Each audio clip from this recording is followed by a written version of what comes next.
we may have broke a record for most words in any one issue. So thanks for diligently reading all of the posts and staying informed. We'll probably rerun the COVID message just to make sure we're getting to all of our audience. I think, and I'll let Lee and Dora hop in here too and add their thoughts, but the two fundamental changes that we're going to push out next week are involve communication and testing. We're trying to find the right balance of our communication. We realize it can be somewhat alarming when you're constantly getting messages in your inbox regarding a single case in a classroom or a homeroom grade level. So we want to make sure we're finding a good balance there on our communication and weighing that with the very minimal symptoms that we're seeing in a lot of our students. And that's dictated how we're going to go forward with our messaging. We will provide an updated snapshot on a dashboard that can be accessed on the school website. But unless we see some kind of cluster, 3 or more cases at any one time in a classroom, we're probably not going to continue with the grade specific notices that you're getting. The other change will be in how we are rolling out testing. It'll continue to be available, both PCR and rapid tests, but we're going to focus more on testing students that are symptomatic and students that may be in a close contact situation. It's just not sustainable for us to continue to test for peace of mind. And that really is what we saw a lot in the last 2 weeks. And Dora and Lee, if you want to hop in and add anything in that regard, please do. Hi, everyone. Sorry, I'm fighting a cold, so you'll have to bear with me a little bit. A non-COVID cold, because I already had COVID. So yeah, basically, there were a few reasons for our decision to move away from PCR testing at the school. You know, it really got started at a time when Omicron was exploding after Christmas, and PCR testing was not as widely available as it had been or is now out in the community. And so we wanted to really make sure that our community had access to timely PCR testing. And the amount of time that it takes to get families' consent forms, get them registered in the system, creating the test kits, you know, monitoring results, communicating with families. It's a lot of time and effort. And we've just been feeling, as we've been moving more into the spring and the community testing sites are becoming more available, that it really just wasn't the best use of this team's time. And kind of simultaneously, we've been getting guidance from two public health, Seattle King County public health consultants that have been working closely with us, that, you know, based on the numbers out in the community and our population, that we really should be moving more towards making use of rapid tests. Particularly in the cases of close contacts. So that's really kind of the summary around why we've decided to move away mostly from PCR testing, with the exception of offering a PCR test to a student who has become symptomatic at school before they leave for the day or before they're picked up.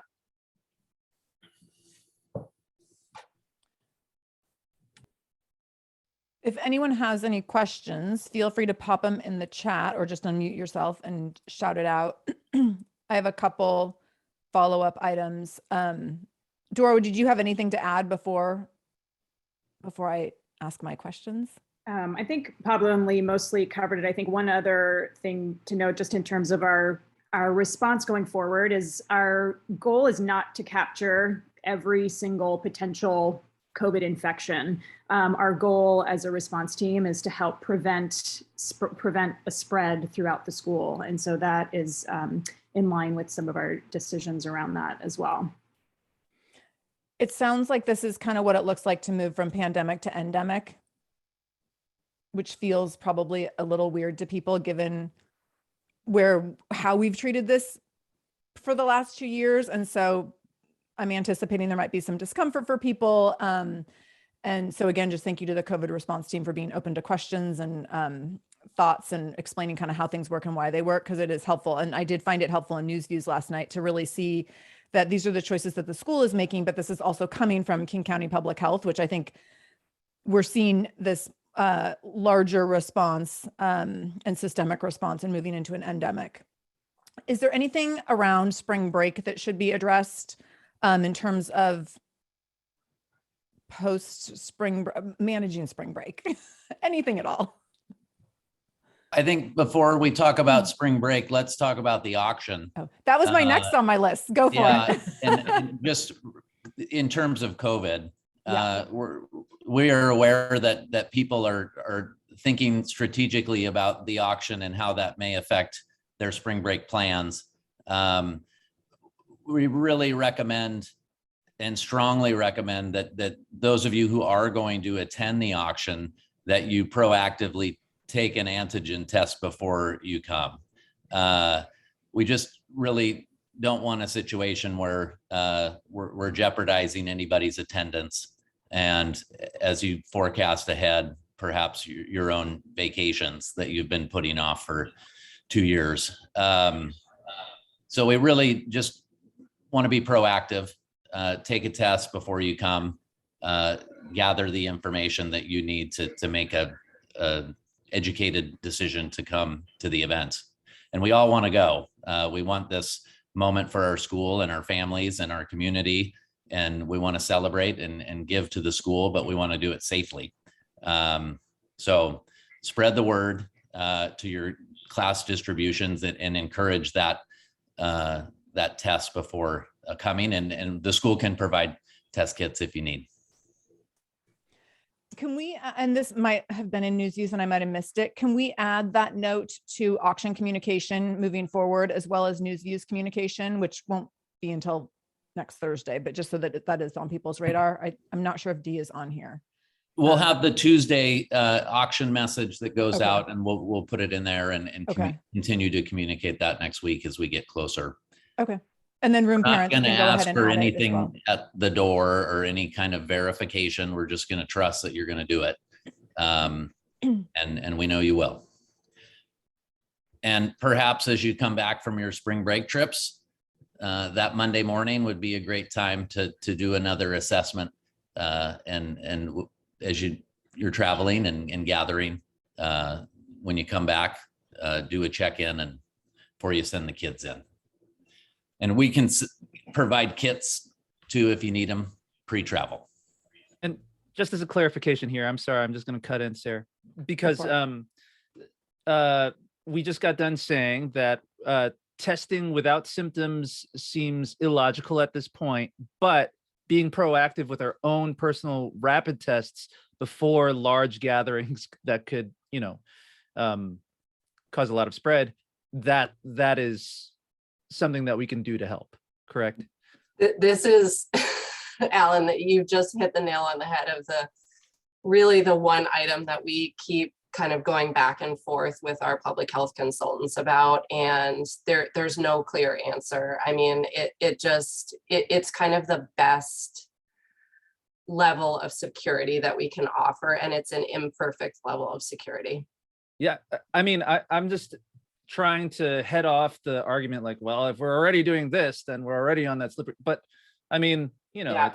it's a luxury that we have, right? Exactly. And, if we wanted to have a more conservative layer of security and ask folks to PCR test, we would then have those 2 days, there's a 2-day window where then and so all of it is imperfect. And so we've tried to balance convenience for people and the realistic expectation to ask people to test beforehand is far easier to do a rapid test. And so our thinking is that we would be able to have far more people actually complete the test before the event.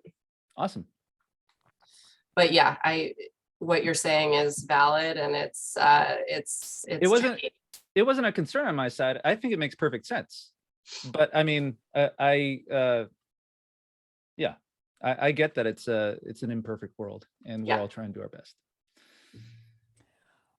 It sounds like there's not, based on recommendations from King County Public Health, there's not talk of shutting down classrooms regarding outbreaks or spread, or are there certain thresholds around that, or do we know?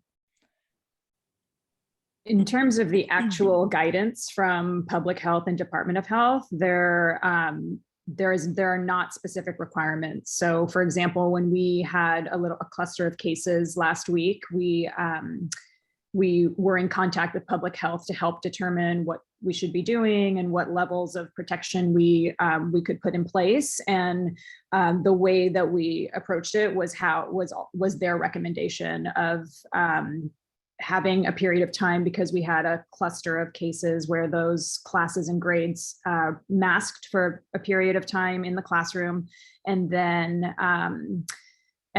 we offered testing or recommended testing of close contacts at that time, but there was not a threshold or a specific recommendation for closing a classroom. The goal really is, and I think what you were talking about, Sarah, of shifting to kind of from pandemic to endemic, is balancing the need for kids to be at school and seeing kind of how everything, kind of how kids' symptoms are and what is happening in classrooms and at a grade level to make our decisions.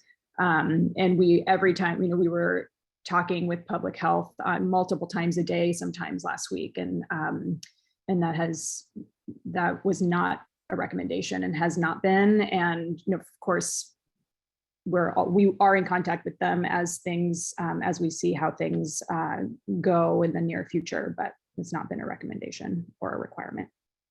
Thank you. And I have noticed in communication that masking, classroom-wide masking has been a protocol that's been implemented when there's suspicion of an outbreak in a class or a case count gets to a certain amount. So parents, just keep an eye on communication in case that becomes an issue within your own kid's class, where maybe they do need to go back to masking for a few days.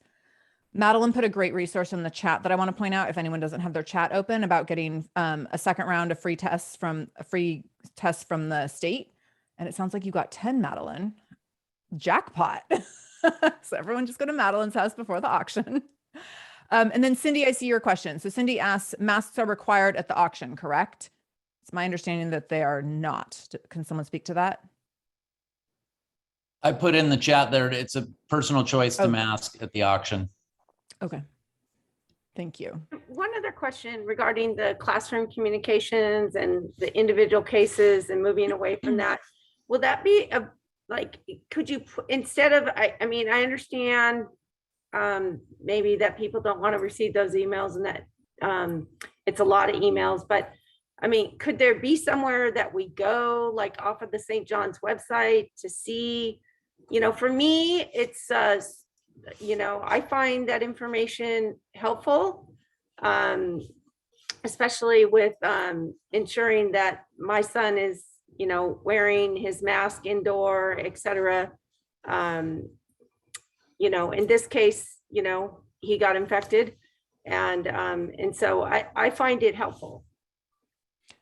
Yeah, Great thanks. segue to my next question. Oh, go ahead, Dora. Oh, I was going to say, thanks, Cindy. And that is our plan for shifting. So instead of having an email that goes out every time there's a positive case in a classroom, it should be going live today on the COVID response website. There will be a link at the top for a real-time dashboard. And on there, we will have 2 weeks worth, the previous 2 weeks worth of data. showing how many cases there are in each homeroom and grade level, so that you can see those numbers at any time, and they'll be by date. Okay. Okay. And Thanks. also in News Views, we will also have the weekly dashboard as well in News Views. But at any time, a family can go to the COVID response page, and there will be a link to the data in real time. Okay. Thanks, Dora. That chart in the news views last night for people who like data, like myself, was like the results didn't make my heart happy, but like looking at the trends and like seeing where things were at was like peace for my neurotic brain. So I hear you, Cindy. It'll be nice to have a place to go. Thank you again, COVID response team, for putting that together. And Alan just dropped a link to the COVID response page in the chat as well. Any other COVID response team questions or comments before we move forward? Sarah, I just wanted to jump in and say that, what you said a little while ago, that this moment that we're in right now of shifting more towards endemic from pandemic is uncomfortable. I mean, it really is. We've been operating in a certain way for so long. And I just want to acknowledge the sort of collective anxiety that exists around all this. And especially when, I want to acknowledge that in News Views last night, what happened was we talked about the case increase, and then we went on to talk about how some of the things that we're going to do are actually going to be less conservative.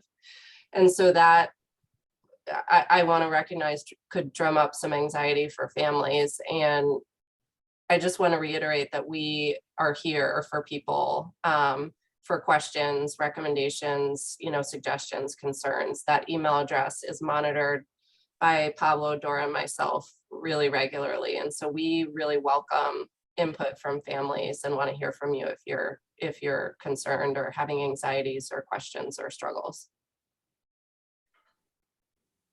Thank you, Lee. Yes, people are all over the board in terms of how we're navigating this season. And there's been a lot of, from what I've seen, a lot of mutual respect for that. So I think that's just another testament to our community. But it's great to know that there's a place that we can go when we have questions and concerns. So thank you again, COVID response team, for, oh my goodness, the constant commitment to our community. You're welcome. And please, as Lee said, use us as a resource. If we don't have answers to something, we have ways to find out. So please use us. Thank you. We will. We're going to shift over to auction. And Alan, I haven't had time to scroll through. I believe, or Andrea's here. Is Andrea going to talk? I'm here. Hi. Hi, Andrea. I was looking at Karen's face and then I saw yours. So perfect. Karen is working hard in the kitchen right now. Yes. Okay. So fill us in. Tell us all the things we need to know for the auction. All right. Well, it's a week away, so that's exciting. We have about 335 attendees coming. I wanted to remind everyone the online piece of the auction opens Monday at 7 a.m. So you can go, and I'll share the link in the chat in just a minute. So a lot of online items will be available through next Sunday, April 10th, and that'll close at 9 p.m. So classroom parents, if you want to send a reminder about that, that's opening Monday morning. And then you can also preview anything that's going to be on live at the live event. Spotlight, class art,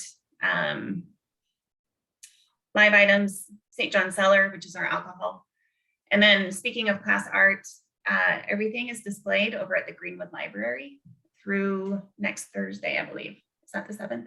Yeah, April 7th. You can go see what all your kids did. They're really good. A lot of time and effort went into these. So if you get a chance to hop over there, they're right at the entrance, right when you walk in on the left-hand side. What else? Also next Friday, we have a free dress incentive for turning in your raffle tickets. So unsold or sold, either way, we need to get everything back.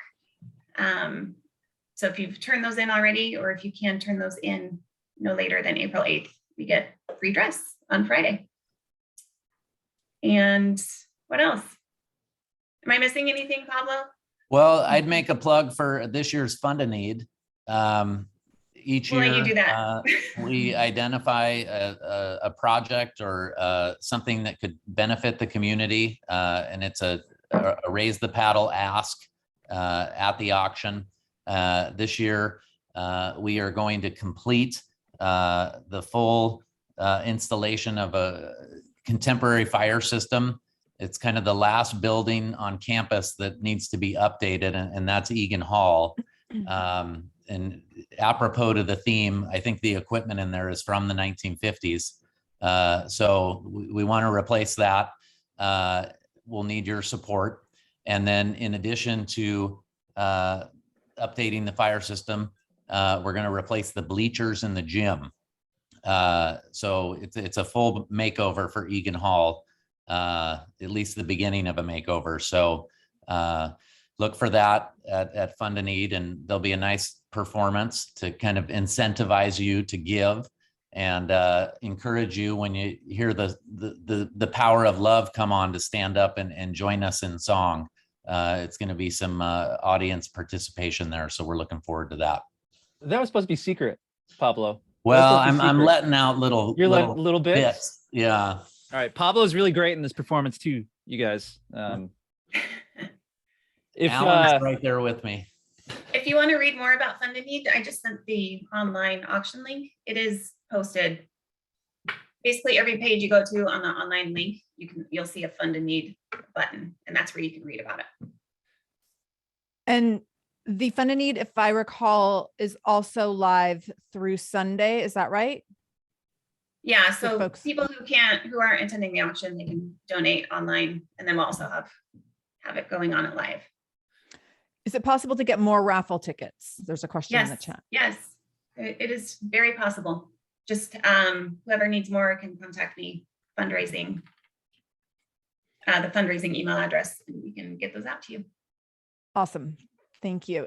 Volunteers. So I know that I haven't had a chance to check the dashboard this morning. Mhm. And I'm assuming or guessing that a few more spots got snagged up after news views last night. Are there any areas for volunteers that are really critical? You know, I didn't check either, but as of yesterday afternoon, we need 2 people to go up and pick up cheeseburgers at the end of the night. So right before the after party. We need 2 people for that. We might have 1 high schooler that person is pending, but we do need 2 volunteers, and then they can stay and enjoy the after party. Not the high school students, but if a parent wants to volunteer, they can stay. And then we also need 2 people to help the bid spotters. So we have 2 professional bid spotters that will, be helping the auctioneer call the bid numbers, but we need 2 people to get their attention. Like saying, hey, over here, we got a paddle raised. So 2 people for that, and then food servers also. So what's interesting about the spotter thing, that's just for the live segment of bidding, right? Yeah, So surrounding that, you're having fun, and then when it's live bidding time, you're just pointing at people that are raising their bids. exactly. We'll give you, I think, our auctioneer recommended having a glow stick or something to get the bid spotters' attention. So you don't actually have to call out the number. You just have to get their attention. Cool. And dessert dash. Is there still a need there? Yes, I think we could use a couple more, but we're getting close. But yeah, please check out the sign up and see if there's still spots. Okay. And yeah, food servers, that's an important one. It does cost us $150 per person we have to hire through Casper's. Yes, Madeline, bring your own lightsaber. Paul, do you want to talk about those bleachers a little bit more? Because I don't know if people understand, like, it's been a few years since we've been in Egan, a lot of us. And I don't know how much people know the state of disrepair that those bleachers are in. Yeah, I think those are also original to Egan Hall, and they're uncomfortable. They're breaking in places. The new bleachers will be contemporary design, include the school logo, designated spots for ADA seating, railing, steps. They're just going to be a nice add to the space. I understand some of the caked on dirt underneath the bleachers is original as well. We're looking to also add electricity so that they can be push button and come out from the wall. We'll need some high level giving to get to that ad. So thanks for your support. Any other questions for the auction? Andrea's email is in the chat as well, if you want to reach out for more raffle tickets.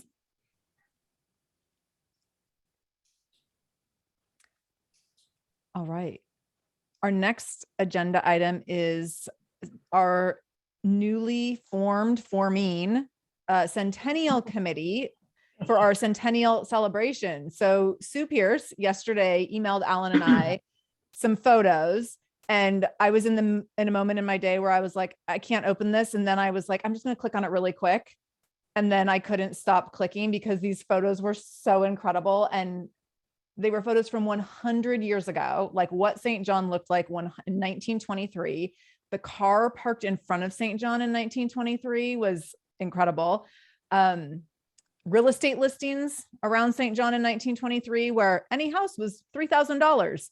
So Sue, can you tell us a little bit about what is happening, the beginnings of the Centennial celebration and the Centennial Committee that you're forming? Absolutely. Thank you so much, Sarah. And I know we're all going to wish we had a time machine to go back to 1923 and buy some of those $3,000 houses that looped around St. John's School. $3,000. Well, I'm so glad to be with you all today and provide you with an overview of the Centennial Committee activities and goals for the upcoming school year. The Centennial Committee is working to develop, support, and manage events during the year-long celebration next school year to commemorate the 100th anniversary of the opening of the St. John School building, which occurred on February 10th, 1923. There are about 10 of us on the committee currently, and we're hoping to expand that number, which will allow us to grow the celebration and reach a wider audience, including our Greenwood neighbors and alumni. One of the largest projects we're working on right now is the scanning and rehousing of the graduation photos that once hung in the east stairwell of the school. Many of those photos are in bad shape, having been exposed to sunlight, Windex, and years of sticky kid fingers. So there is an urgent need to create copies faithful to the original photo. Once this step is completed, we will display digitally enhanced copies in the school building and then safely archive the originals. I do want to thank Anna Redmond for volunteering to help with the color restoration for many of these photos, and for Anne Belen for helping organize the school's archive with me. We're also initiating our outreach efforts, and we'll need volunteers to assist with letter writing, social media, and other communication activities. There are many ideas that we have for activities and events that we'd like to see planned, like themed dinners, student-led programs, even the Greenwood Art Walk. And these are just to name a few, but we need volunteers to make this happen. And then for those who would like to volunteer, or you're just curious to learn more, drop me an email. I think Ellen and Sarah can put my email in the chat. Of course, we will be announcing volunteer opportunities throughout the year in news views too. Our next committee meeting is Friday, February 29th at 8:45 a.m. in the Parish Center, second floor conference room. Everyone's invited, and I hope to see you guys there, especially our 6th and 7th grade parents. Little historical tidbit here. We did not have a graduating class our first year the school was open. That was school year 1923 to 1924. There were only 2 8th graders. And so the decision was made to have them go to other parishes for school. Our first graduating class from St. John is 1925. So that would be this year's current 6th grade families would be our 100th graduating class. So we'd love to have you on board to help plan some celebrations for that year as well. Thank you, guys. Thank you so much, Sue. You mentioned the upcoming meeting. You said February 29th, I believe. I think maybe you meant April. Oh, yes, sorry. Just My checking. mind's stuck on February. I'm stuck in February still because I was like, February 10th. That's when our school. Wow, interesting. Yeah, April. Just making sure. So I'm it's glad you April got my 29th. back. Yeah. Got it. Okay. Thank you. Oh my goodness. Thank you so much, Sue. The work that's being done behind the scenes on this already, and just your proactive nature around everything, and as well as your thoughtful nature, has been really, really fun to see things starting to shake out. So this will be definitely a huge community effort, but just big thanks to those who are already getting a jump start on things so that we can really celebrate this into next year. And then all the way through through 20, I had to stop and check myself, through 2023.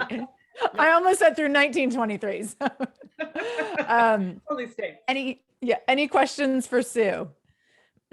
And Sue's emails in the chat as well. Thank you, Alan. All right, we have first grade parent Melissa here to talk about baking for Ukraine. Melissa, are you able to unmute and share with us a little bit about what's going to be happening this weekend? Hello, yes. Hello. Yes, I'm Melissa. I am the mum of Ava Burrows and Mrs. Costa's first grade class. And the first graders are organising a cakes and bakes fundraiser. And all money that's going to be raised at this fundraiser is going to go to split between two charities. So Save the Children Ukraine and Global Giving Ukraine. And you may have seen some of the posters around, or you will do. And the event itself is happening this Sunday on the 3rd of April. It's happening between 11:30 a.m. and 1:30. It's going to take place at St. John's in the courtyard, which is opposite the Mother Mary statue. And John has been amazing at making sure we're going to get some like awnings and tables. And we actually have 30 first grade parents who are making or donating various cakes for the event. So it's going to be really, really lovely. There's going to be cakes and pies and tarts and cinnamon buns. And I just saw a beautiful set of cupcakes, sunflower cupcakes made by Paige Warner's mum, and they look amazing. So there's gonna be lots of treats and gluten-free. We've got some gluten-free treats as well, so hopefully something for everyone. And the first graders are super excited about this. And I was lucky enough to go in yesterday morning, and Mrs. Costa and Mrs. Jessup's class had made these really beautiful posters that they'd coloured in. And I had 3 very enthusiastic volunteers carry some tape and the posters with me around the school yesterday, sticking them up around the halls, which was very exciting for them. So that's how they've been involved. And they've also done these really lovely prayer cards. So this is Our Lady of Zarvanitsia, which I've probably just butchered the name of that, but she's the saint of Ukraine, and it's a little prayer card, and Mrs. Pinsnow laminated them all, and so all the kids like coloured one, and everyone who buys a cake can pick up one of these.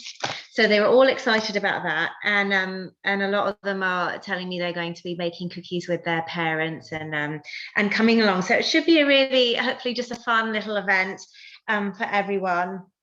We've done a quick like five fun facts about Ukraine, so we'll have a little bit of education going on there as well.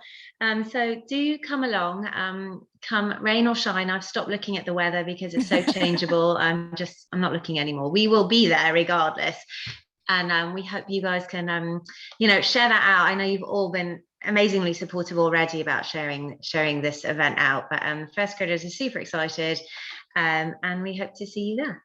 Thank you. Thank you so much, Melissa. And what a huge effort the entire first grade is putting in. I know there's parents involved and the kids are involved. Yeah. So anything that the community can do to be supportive, I think that, and this is our second, to my knowledge, our second grade level specific fundraiser for Ukraine, and just so upholds the mission of the school and really creates an opportunity for kids to step into service in a way that is really memorable and special. So thank you for all that you've done. Can I ask what inspired the event?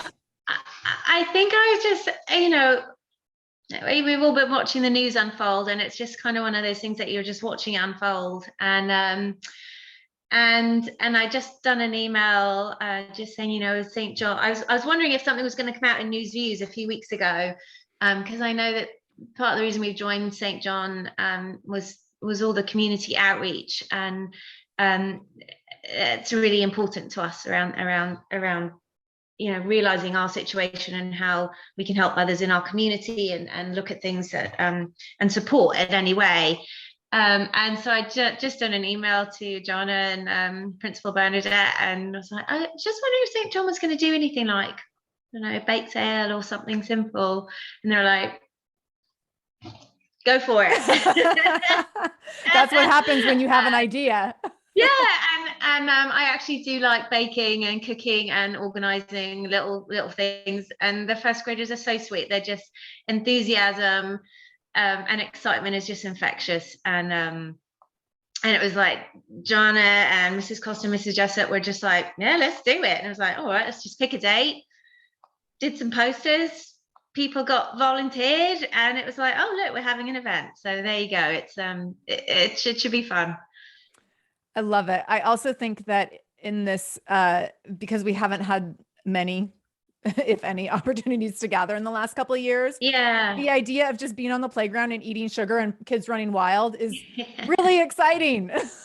So it'll be nice. It's I'm so glad everyone's been so supportive, because I was a bit worried that it was going to be me with like a couple cakes that I've kind of made, and that'd be that. But everyone's just like rallied, and it's really heartwarming. It's going to be a nice day. Yeah. Conveniently timed right after mass, so people can move from one to the other. And if your child's like mine and they want to only have sugar for lunch, I mean, there you go. And it's a good cause. So it's, you kind of think, and Mrs. Costa also said in our class newsletter, which is a good thing to remember, is it doesn't count if you've given up sugar for Lent.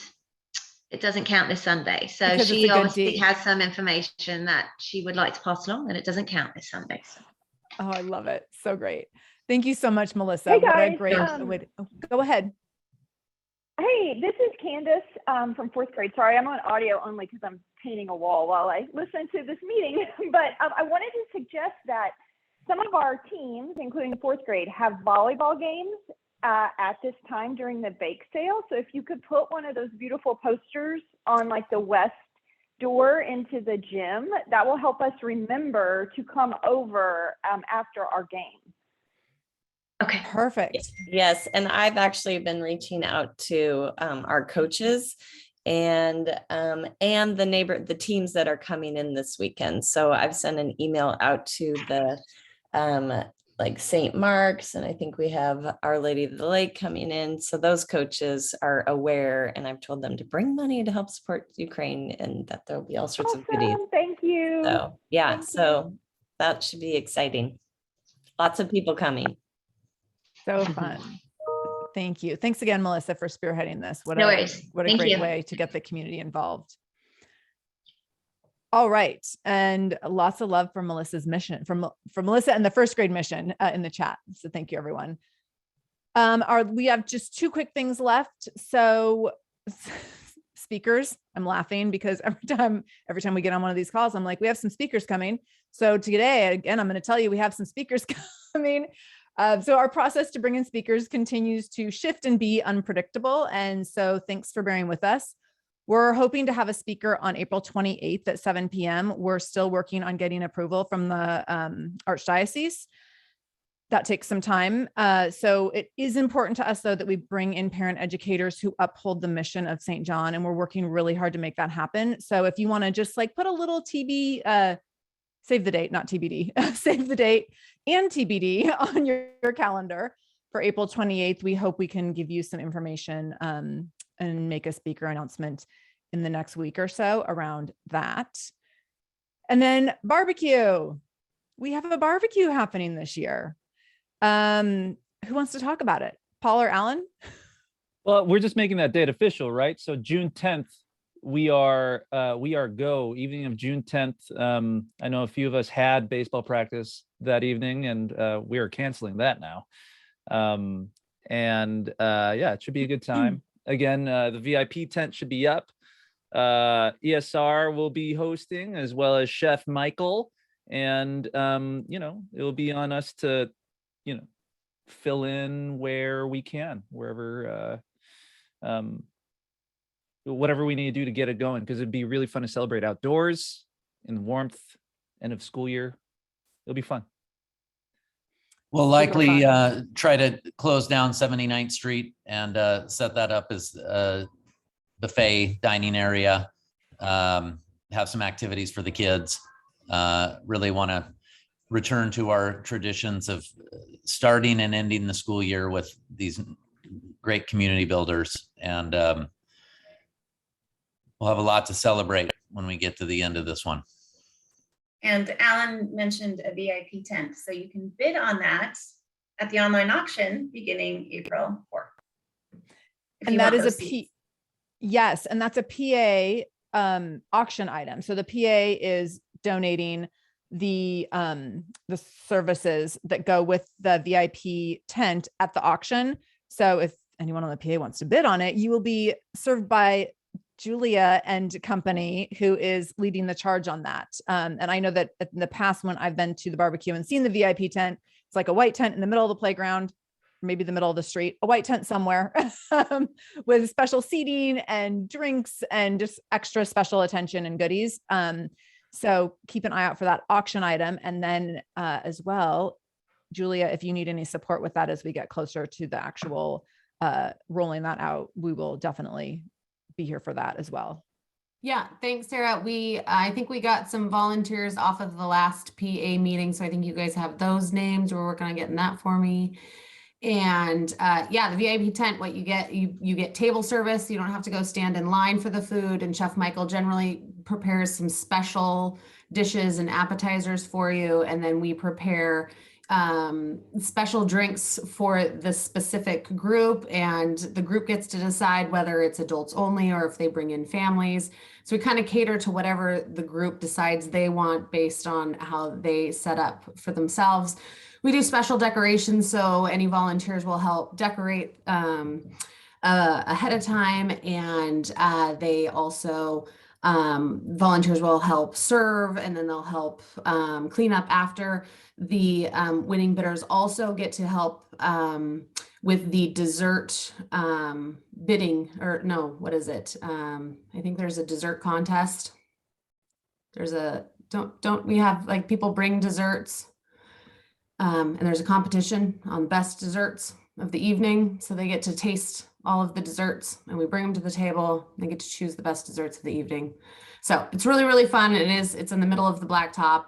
And so everyone gets to walk around. They get to see everyone. It's super, super fun. Thank you, Julia.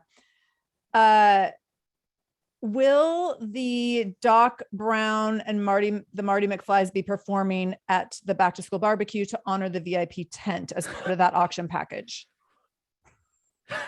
No. Oh, I thought if I asked you in this really public forum that you would feel obligated to say yes. Yeah, I just don't see the rehearsals coming together. One-time event. So all the more reason to make sure you make it to the auction to see this one-time event. Okay. I think that's all we have for our agenda. Any questions, comments, anything that we've missed or that we can do to help you with, whether it's as a parent or as a PA support person at your grade level? There's one more thing I want to add on, and I think we should have it added on to all agenda going forward so that we're working together. Yeah. The welcome committee. So we'll want to have on the agenda for PA meetings just a welcome committee update each time. The welcome committee met, when did we meet, Jonna? A week ago, 2 weeks ago? I don't know, time flies, it's time warp. And we had a great meeting. We had an in-person meeting, and we had about 15 parents there. So that was awesome. We identified a couple of areas that the welcome committee is going to work on. And so one is the summer play groups for new families and returning families for preschool, kindergarten, first and second grade. And so that subcommittee has already identified the dates for this summer and the plan for that, and is rolling out all of that information. So we'll start to see that information coming out in the next couple of weeks. We've identified kind of our buddy family program and how we're going to set that up coming up this summer. So we'll start rolling that out. News views last night.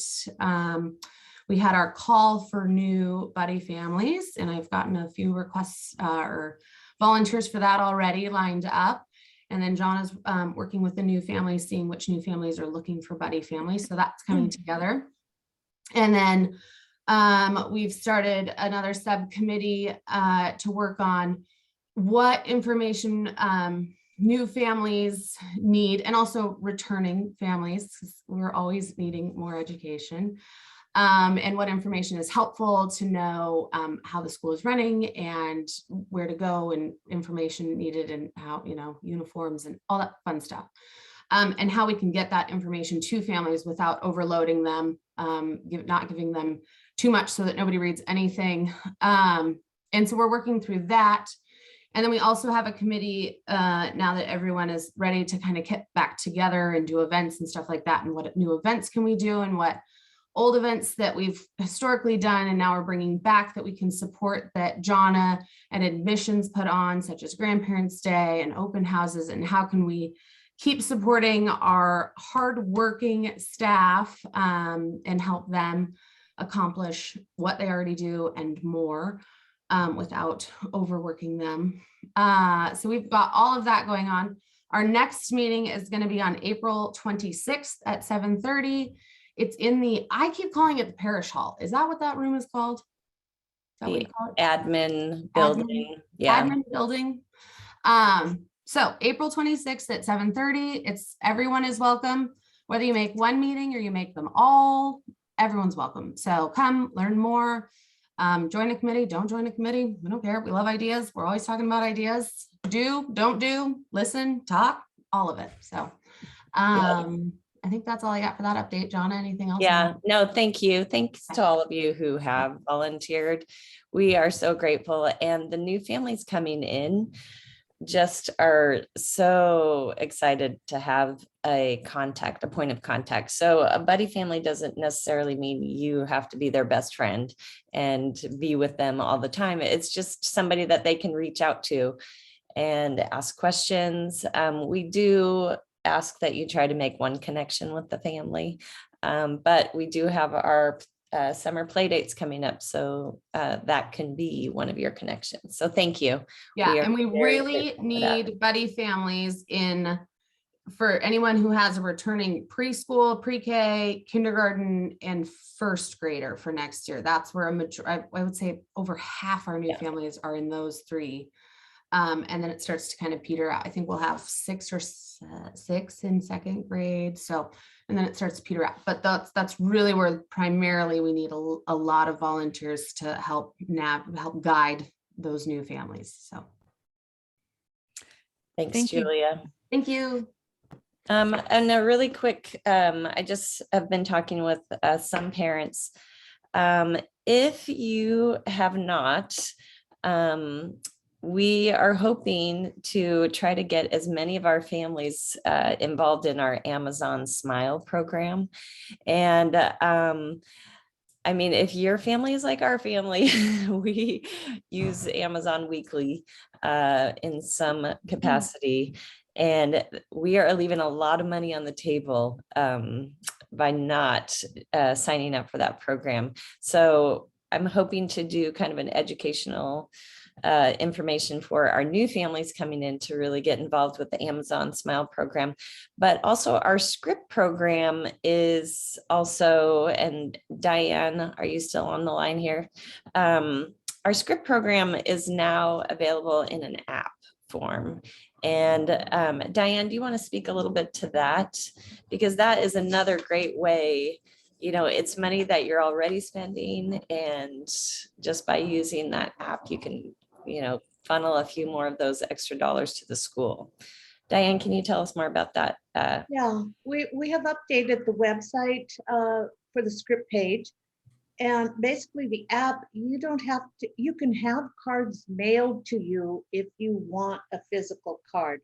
But basically it's everything online. You buy, you get your script online, you take your phone, you tap it, you make your purchases. It's a no-brainer kind of a fundraiser, just like the smile.amazon.com. It's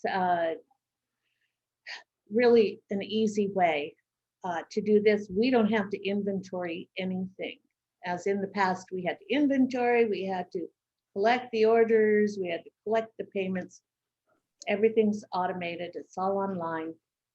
And it's a great way to participate and an easy way to, you know, you're spending money anyway. So very easy. Thanks, Diane. And same with the Amazon Smile program. If you're a room parent, that might be an area where you could really encourage all of your classroom parents, maybe even get a little fun competition going to see who gets signed up for Amazon Smile, and see if we can try to reach for, you know, at least, you know, 50% participation, possibly the whole class, you know, parents getting signed up with Amazon Smile and even our script program. So thank you. The thing about the Amazon Smile is, and I have to say, I'm guilty of just keying in Amazon, making my purchase, and then checking out and say, wait a minute, that wasn't Smile. So it's a lot of it's just getting in the habit of just hitting Smile. Bookmarking the Smile link. Exactly. Yeah. Hey, John, I've been in the Amazon Smile program for ever since I think Lucas was in kindergarten, but I can't remember, like, could you send out, because I'm happy to do that because I do think it's really simple. And if you could send out, like, I don't know where to go anymore on Amazon, like to sign up to do that. I can't remember. And so I don't know if there's a link, like where to sign, put St. John as your charity. That would be helpful for us room parents so that we can send that out. Yeah, I will, Diane and I can get all of that information together for you guys, and we'll send it to Sarah and Alan, and maybe you guys can send it out to our PA families, which is everybody. But yes, that would be so helpful. And it really is amazing when people just kind of keep adding that Smile in there, how much money we make. I think, Paul, did you had a number, or even Diane, of how much we made recently? We had a little income. Yeah, the $740 credit, I recall coming just last week. Yeah, and it could be so much more. I mean, I think so many parents just aren't aware that that's an easy way to give. Totally agree. And and as a giver to that, I see, like, I get a mail before you guys get a mail that says, you know, St. John is receiving this, and yeah, so I think it's, yeah, such an easy way. And I always go to Amazon.com and I put everything in the cart, and then before I exit, I go to smile.amazon.com, just because I don't remember to go to Smile first, but for some reason I remember when I go to the cart. Yeah, that's a great way to do it. So thank you. Yeah, that will be great. And Jessica, I see in the chat there, Diane, you might be able to answer this. Is the Box Top program still alive? We still have the Box Top, but they have gone through a lot of different transition. And so after the auction, Dee and I have been discussing how to present that new program also to the parents. We don't want to throw everything fundraiser at them at once. But yes, that's all online now. It's a little more complicated than script, but yes, we're looking at it again. And Alan, thank you. He just said, turn Amazon Smile on in your app. If you have the Amazon app, just turn on the Amazon Smile. And yeah, thank you. And the link is right in the chat there too. Yep. Thanks for that, Alan. Anything else? lots of great reminders at the end on different ways that you can get involved, from really passive ways to be involved and give to really actionable in-person, high-level connection ways. So thank you for everything that everyone does to be involved to whatever level you can. I know that life continues to be busy, and it's not going to, apparently it doesn't slow down. It doesn't slow down if we're in a pandemic or post-pandemic. It keeps going at a really rapid speed. So thank you to everyone who's volunteering in so many different ways and showing up for the community and getting communication out to our families at each grade level. We have the auction next Friday, so preparing for that. If you have questions for our COVID response team, please reach out to them. And if you are able to be a buddy family, reach out to Julia. And if there's anything else that we have missed or that you have questions on, or that you want to bring up in a more one-on-one or personal, private manner, please feel free to reach out to Alan and I at any time. We appreciate you all so much. You make our job pretty darn easy. And we are just so grateful for all the ways we can support our community and support our teachers and our administrative team, which really keeps the community thriving. And I think allows us to really continue to live out the school mission in a lot of really, really cool ways. And it feels like we're getting to do that in an increasingly amount of quote unquote normal ways. As we enter this new season. And so just love the enthusiasm for folks showing up in all the different ways as we move into this last little bit of the year. Speaking of last little bit of the year, our next meeting will be the first Thursday evening of May, and likely potentially our last formal meeting of the year. Alan and I still have to connect on this, but June, if we meet in June, historically, a PA meeting in June has looked a little different. It's not because it lines up right with the end of school. So there's not necessarily the need to have this formal meeting. So maybe there will be something a little less formal, like in person, kind of a thing, in person, hanging out, happy hour kind of a thing. I'm just throwing this out there. Alan and I haven't spoken about it, but now it's out there. So, Alan, do you want to add anything before we wrap? No, thank you guys so much. You guys are amazing. Thanks, everyone. Have a great rest of the day. Hope to see lots